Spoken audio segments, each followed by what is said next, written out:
And we also remembered all our seniors who have been the foundation stone, who have founded this university. Because you see what happens, those founder members who have really worked hard, directly or indirectly, their contribution cannot be forgotten. खुलुमबाय बयखौबो hellosbvlog नि नायगिरि साफ्रोमखौबो फिन खनसे नैबे भिडिअनि गेजेरजों बरायनाय थाबाय। मानाव गेदेर जोंहा सीएम प्रमोद बर' बिथाङा हाग्रामा महिलारी सार बिथांजोंहाय थोंजोङै मावनायनि बिथिङाव चेलेन्ज खालामनायनि मोनसे पोस्टार गोबांथार निउज पर्टेलनि गेजेरजोंहाय फोसावनायखौ नुदों। थिगानो दङ आरो फेरेंगा सारनि माखासे बुंनाय बाथ्रानि फारसे नैबे भिडिअआ थोंजोङै बिथांमोननो माखासे खोथाखौहाय आङो रिकेप खालामनानै फ्लैशबेकनिफ्राय माखासे 2003 सननिफ्राय दिनैसिम माखासे बीटीसी नि गेजेरजोंहाय बारग' सरकारा मा खामानि जाबोखो आरो मा जोङो मोननो हाखो नैबे बिथिङाव नोंथांमोननो नैबे भिडिअखौ लाबोनाय जादों। लोगोसेनो भाइस चेन्सेलर बिथाङा दिनै बड'लेण्ड इउनिभार्सिटिनि जितु गायसननाय सान दिनै फालिदों बेवहाय मा बुंलांखो बिथाङा दिनै रायखांदों जे दिनै बड'लेण्ड इउनिभार्सिटिखौहाय फाउन्डेशन खालामजेननाय व्यक्तिफोरखौ बिथाङा दिनै रायखांदों जे बिथांमोननो जोङो हाजासे क्रेडिटखौ होनांगोन जिहेतु बियो लवार आसामनि वान एन्ड अनलि नायल' जाल' मोनसेल' फार्स्ट इउनिभार्सिटि जोंनि बीटीसी आवहाय जोङो मोनदोंमोन 2009 नि 28 फेब्रुवारि सनावहाय। दिनै इनफ्रास्ट्राक्चारनि बाथ्रा बुङोब्ला एजुकेशन सेक्टर, रोड इनफ्रास्ट्राक्चार, एडमिनिस्ट्रेटिव इनफ्रास्ट्राक्चार आरो गोबांथार बेबायदिनो माखासे डेभलपमेन्टल स्किम्सफोरखौ लानानैनो स्कुल्स, एलपी, यूपी, प्रभिन्सियेलाइजेशननि बाथ्रा, फोरोंगिरिफोर थिसननायनि बाथ्रा, रेगुलाराइज खालामनायनि बाथ्रा, लोगोसेनो माखासे कलेजफोर गायसननाय, कलेजफोर प्रभिन्सियेलाइजेशन खालामनाय आरो बेवहाय फोरोंगिरि थिसननाय जिर'निफ्राय फाउन्डेशन स्टार्ट खालामजेननानै मोनसे स्ट्राक्चार मोनसे लुक्स जे होदों जोंनि बीटीसीखौ बा जोंनि दा बर्तमाननि बीटीआरखौ डाउन टू अर्थ ओरैबायदि डिफरेन्सेस दङ बर्तमाननि प्रेजेन्ट एक्जिस्टिं गभर्नमेन्ट भार्सेस पास्ट जिहेतु हाग्रामा महिलारी सार बिथांनि दैदेननाय सरकारनि गेजेरावहाय दा चेलेन्जखौहाय बोरै खालामगोन आं बे खोथाखौहाय एसे कनफिउजन जादों, एसे पाजल जादों। दा hellosbvlogनि नायगिरि साफ्रोमखौबो मोनसे गुरै खावलायनाय नैबे भिडिअनि गेजेरजों नोंथांमोना हाजासे बैफोरबायदि सुबुंफोरनो शेयार खालामहर जाहाथे बिथांमोना जे इल्यूशनाव मोनसे इल्यूशन थासारियाव दङ, कनफिउजनाव दङ, गावनि डिसिजन मेकिं खालामनायावहाय गोब्राब मोनदों बा आन्दायदों बिथांमोननो नैबे भिडिअखौहाय शेयार खालामहर जाहाथे बिथांमोना गोनो गोथो जानाय साननाय दङब्ला हयथ' एसेब्लाबो नैबे भिडिअनि गेजेरजों बिथांमोना माबा मोनसे इनफरमेटिभ मोननो हानाय। स' भिडिअखौ जोङो बेनिफ्राय आरम्भ खालामलांसै। hellosbvlogआव बयखौबो बरायनाय थाग्रोबाय फिन खनसे। 10 फेब्रुवारि 2003 मायथाइनिफ्राय जोङो खालामसै। बै सानखालि मा जादोंमोन? बै सानखालि बीटीसी एकर्ड जादोंमोन होननानै जों बयबो मिथियो। बड'लेण्ड टेरिटरियेल काउन्सिल जितु मोनसे 6 शिड्यूल हिसाबै भारतनि संबिधानजोंहाय मर्यादा मोननाय प्लेन्स ट्राइब हिसाबै जों मोनसे काउन्सिल मोनदोंमोन। बेवहाय जों 40 साबजेक्ट्स आरो माखासे पावार्स आरो कम्पिटेन्सखौहाय होनाय जादोंमोन। बेवहाय जोङो फारि फारि बुंलाङोबा 40टा लिस्ट दङ डिपार्टमेन्ट्सफोर जेरैहाय फिसारि, हाजबेन्ड्रि, मिउजियामफोरनि, इरिगेशन बायदिसिना, हेन्डलुम, टेक्सटाइल्स बेफोरबायदि गोबां दङना जाय इएमफोरा दिनै बेफोर साबजेक्टनि सायावहाय बिथांमोना राननानै होनाय जादों। बे डिपार्टमेन्टखौ बिथांमोना सामलायो बा जोंनि काउन्सिल डेभेलपमेन्टनि थाखाय बेफोर साबजेक्टनि सायाव जोङो डिपेन्ड खालामो। जोङो साननैसो सिगां जों खोनानो मोन्दोंमोन बे 40 साबजेक्ट्सनि मादाव 16टा डिपार्टमेन्टखौहाय स्टेटनो हेन्डअभार खालामफिननाय बाथ्रा बेफोरबायदि। दानिया 10 फेब्रुवारि 2003 मायथाइ बे खोथाखौ बुंनाय लोगो लोगो बीटीसी एकर्ड ना मा इम्पर्टेन्स दं? बीटीसी एकर्डल' होननानै जों मिथियो नाथाय गोबाङानो मिथिया जे जों बेजों मोनथाम डिस्ट्रिक्ट गोदान जोंनियावहाय क्रिएट जादोंमोन जायखौ जों दिनै चिरां बाक्सा उदालगुरि होननानै मिथियो इनक्लुडिं क'क्राझार दा बेल' नङा बेवहाय आरो गोबांथार बाथ्रा मिथिनो गोनां दंबावो जेरैहाय भिडिअआ एसे गोलाव जागोन नोंथांमोना पेशेन्स था धैर्य था नायलांजोब फारि फारियै जाखिनि पइन्ट्सखौ आं लाबोदों हयथ' बेखिनियानो साफिसियेन्ट बा इनाफ जागोन बुजिनो थाखाय जे चेलेन्जनि बाथ्रा जिथु फैदों बेवहाय आं सानो बे 17 बोसोरखौ बिथाङा कमप्लिट खालामग्रोथों बेनि उनाव फैबाय थानाय समाव बे जोङो नुलांबाय थागोन अके स' फैफिनसै पइन्टआवहाय 4 डिस्ट्रिक्ट्स ओवरअल बिटिसि आवहाय 2003 मायथाइनिफ्राय 4 डिस्ट्रिक्ट्स जोंनावहाय जों मोनबाय बेखौ सानदो दा एसे टटेल एरिया हिसाबै जोंना बेसे दङ बिटिएडि जितु बड'लेण्ड टेरिटरि एरिया डिस्ट्रिक्ट हिसाबै 8,970 स्क्वायर किलोमीटर माने आसामनि जितु लेन्ड एरिया बेनि 11% जोंनो बिटिसि आवहाय मोनसे डिमार्केशन खालामना होनाय आरो बेजों लोगोसे जोङो बेखौबो नोजोर होनांगोन जे जोंनावहाय टटेल दिनै जे 40टा 60टा गामि सोसननाय बा 12टा गामि सोसननायनि गोबां माने हुलुस थुलुस अमा खाना खाजा जानाय बायदिसिना बमा गावनाय रंजानाय ना होमबा अब्ला सानना नायदो बे नाम्बारा बेसेबां डिजिट बारा जानानै फैदों बै समावहाय 3082 भिलेजेसखौ लानानै बिटिसिखौ क्रिएट खालामनाय जादोंमोन अब्ला बहा 60 बहा 40 बेफोर गामिफोरा खाथियावनो थानो समाया बेबायदि राजखान्थियारि मोनथायनि बाथ्रा जे बिथाङा बुंबाय थायो पलिटिकल मोनथाय नांगौ जोंनि बा जिखुनु हारि मोनसे थांना थानो थाखाय पलिटिकल राइट्सनि जोबोद गोनांथि बे पलिटिकल मोनथायखौ जोङो माब्लानिफ्राय मोननाय बिथाङा 2010 सननिफ्राय बेखौ होसिख्राव रायजो राजा नोंथांमोननिसिम बयनिबो सिगाङाव बुंदोंमोन जोंनो राजखान्थियारि मोनथाय नांगौ होननानै बे राजखान्थियारि मोनथाया जों मोनाखैमोन नामा बेनिख्रुइ 5 बोसोर सिगां जोङो अलरेडि राजखान्थियारि मोनथायखौ पलिटिकल राइट्सखौ जों अलरेडि मोननानै दंमोन फार्स्ट इलेक्शना जागायजेनो टटेल 40 कन्स्टिटुएन्सिस क्रिएट खालामना होनाय जादों 40टा समष्टि जोंनि बिटिसिआव बानायना होनाय जादों बेजोंनो जोंनि रिप्रेजेन्टेटिभखौ जोङो प्रेजेन्ट खालामनो हायोमोन दा पलिटिकल राइट्सनि बागै होख्रावबाय थानाय व्यक्तिनाव सोंदो अब्ला इन्ट्रेस्टिं बाथ्रा नैबेसो जे बेवहाय जोंना 30 रिजर्व सिट्स दंमोन माने अनलि एसटि केन्डिडेट्सफोरा बेवहाय नमिनेशन होनो हायोमोन बे दिनैसिम दङ दाबो 30 सिट्सआ रिजर्वड बेनिफ्राय मोनबाया ओपन 5 सिट्स मोनबा ओपन मोनबायाहाय जेनेरेलफोरनि थाखाय हगारना होनाय जादोंमोन एन्ड 6 नमिनेटेड अब्ला पलिटिकल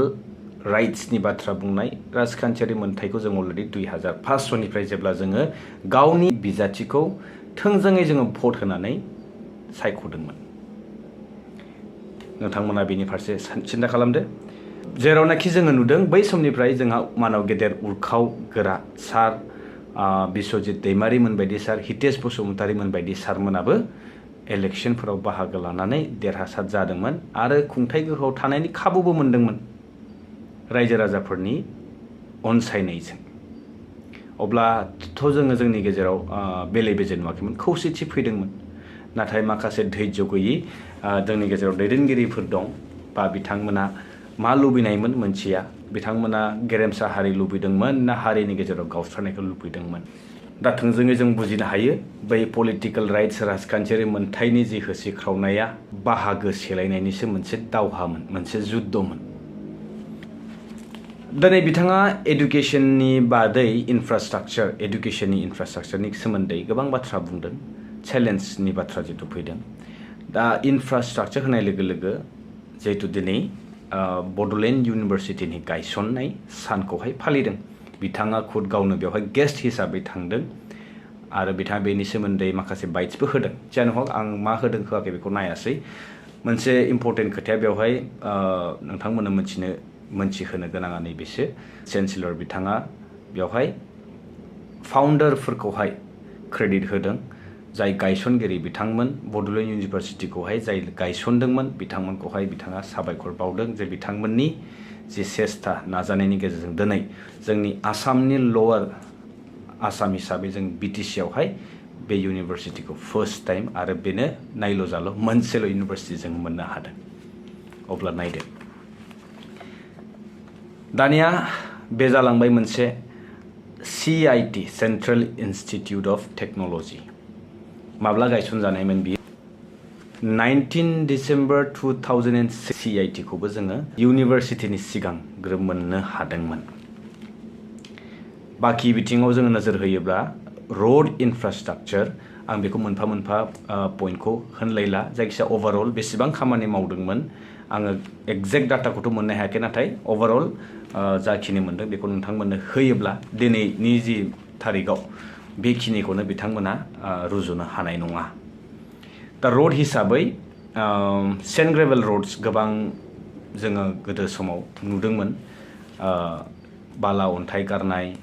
सेन्ड ग्रेभेल गारनानैहाय लामाफोरखौ खोस्रोना होनाय हाब्रुफोरनिफ्राय जोङो गोबां रैखा मोननो हादोंमोन फिसा फिसा कालभार्ट्सफोरबो गोबांथार बानायनाय जादोंमोन जों बेखौ नुदों खुद स' नोंथांमोना मिन्थिगोन बेखौ जिहेतु 2012 सनाव मोनसे गावनि निजा मोनसे फान्ड BTC फान्ड हिसाबै इन्ट्रड्यूस खालामदोंमोन CD फान्ड हिसाबै बेवहाय गोबां खामानि मावबोनाय जादोंमोन दा रोड हिसाबै ओवरऑल जोङो नुदों दा रोड इन्फ्रास्ट्राक्चर हिसाबै ओवरऑल 2680 किलोमिटार्सनि सेन्ड ग्रेभेल रोड बानायनाय जादोंमोन लोगोसेनो 2650 ब्लैक टप रोड बानायनाय जादों आरो 56.55 किलोमिटारनि नेशनल हाईवे खामानि मावनायखौ जोङो नुनो मोन्दोंमोन दानिया फैलाय हेल्थ इन्फ्रास्ट्राक्चर दिनै हेल्थ इन्फ्रास्ट्राक्चर होननाय लोगो लोगो जाखिनि जों दिनै नुदों जाखिनि दिनै नोंथांमोना गाव गावनि डिस्ट्रिक्ट्सफोरावहाय नुनो मोन्दों जिहेतु सिभिल हस्पिटाल्सफोर बेवहाय गायसननाय जादों बा दिनै बेवहाय गोबां बेमार आजार जानाय गोरिब गुन्द्राफोर बा बयबो दिनैनि समावहाय मोजां स्पेशलिस्ट डक्टर्सफोरनि गोनांथि दंबावो इक्विपमेन्ट्सनि गोनांथि दंबावो बेफोरखौ आं खावलायो मानव गेदेर प्रमद बर' सारा बे फेसिलिटिसफोरखौ एभेलेबल खालामना होयोब्ला जोङो साबायखर बावनांगोन जिहेतु बिल्डिं इन्फ्रास्ट्राक्चार अलरेडि दङ माखासे जिनिसफोरनि गोनांथि दंबावो आरो डक्टर्सफोरनि जे लिमिट डक्टर्सफोरनि जे अभाब बेफोरखौ सुस्रांना होयोबानो बे जेंनायाबो क्लियार जागोन दा फारि फारि जोङो बुङोब्ला जोंनि बाक्सानिफ्राय आरम्भ खालामसै बाक्सा डिस्ट्रिक्टआवहाय डक्टर रबि बर' बिथांनि मेम'रियावहाय बे हस्पिटालनि मुंखौ दोननाय जादों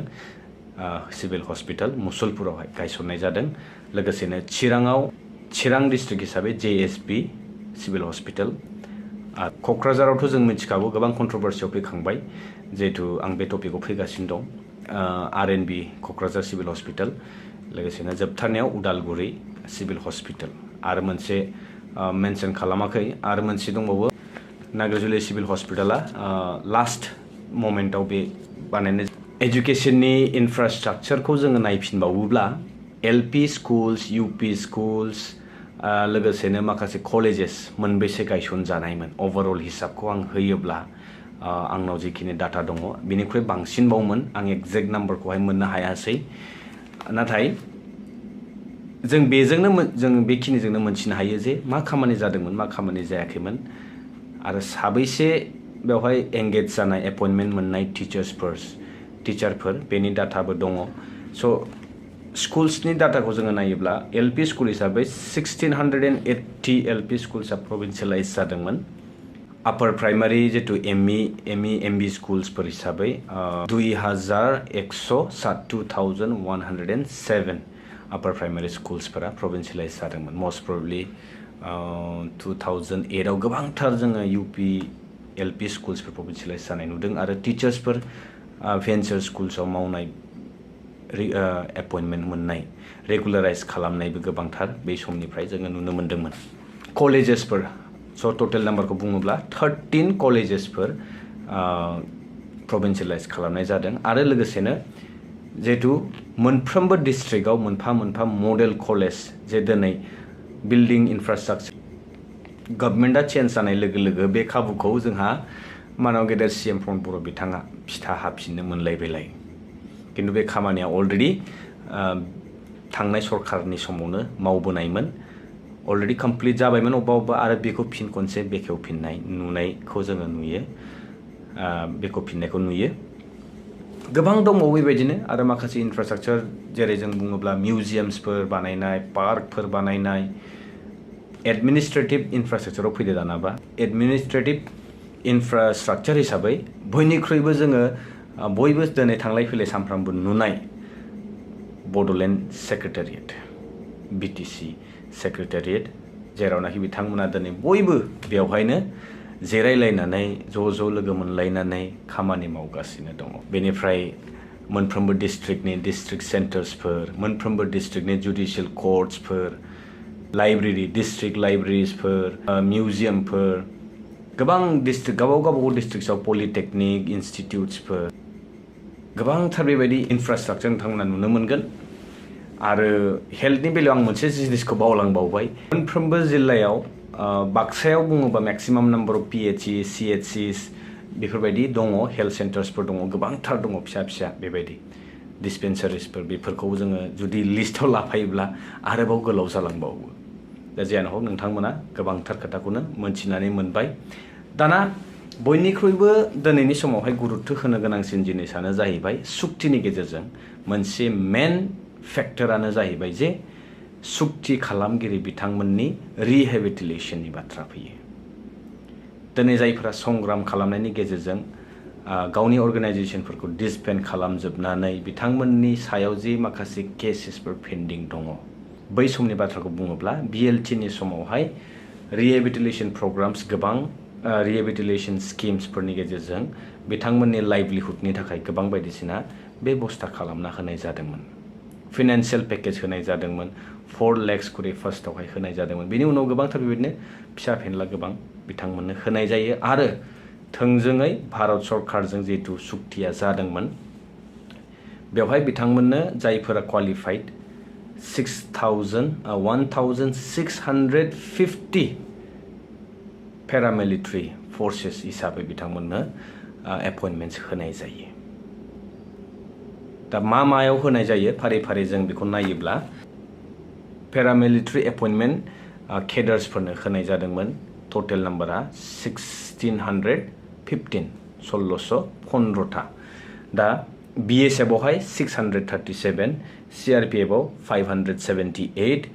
एसएसबिआव 200 आरो आसाम राइफल हिसाबै 200 जन टटेल 1615 जन केडार्सफोरनो दायो एपइन्टमेन्ट होनाय जायो आरो जायफोरा मोनाखै बिथांमोना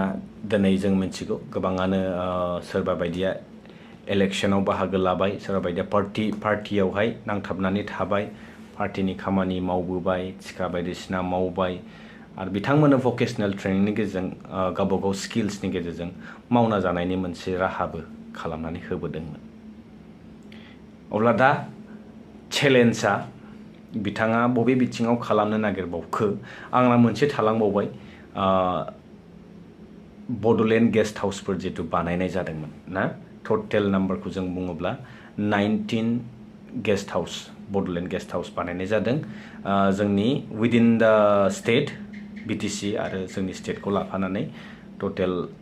9 नाम्बार्स टटेल 9था बेनिफ्राय बाहेरावहाय 10था स' रायजो राजा नोंथांमोना मोनथिनो हाबाय एसेब्लाबो जे थांनाय 17 बोसोर दिनैसिम 17 बोसोरावहाय मा खामानि जायामोन आरो मा खामानि मावबोदोंमोन बेसेबां नाजादोंमोन नाजायाखैमोन बेखौ नोंथांमोना कमेन्ट्सनि गेजेरजों फोरमायहरनो हागोन दिनै एज कम्पेयार्ड टु 17 इयार्स जे पार्सेन्ट वाइसआव रानोब्ला दिनै बे 5 बोसोराव दानि गोदान सरकारा बेसेबां खामानियाव आवगायनो हाखो आरो गोबां बिथिं दंबावोमोन आं बेखौ दिनै बे भिडिअनि गेजेरजों मेनसन खालामासै भिडिअआ जोबोद गोलाव जालांबाय बेनिखायनो आं बेखौ माखासे पइन्ट्सफोरखौहाय स्किप खालामनाय जाबाय नेक्स्ट भिडिअफोराव आं नोंथांमोननो लाबोनो हासिगोन दिनै दिनैनि भिडिअ नैबेसेनोसै लोगो मोनसिगोन नेक्स्ट भिडिअ टिल देन स्टे ट्युन बाय बाय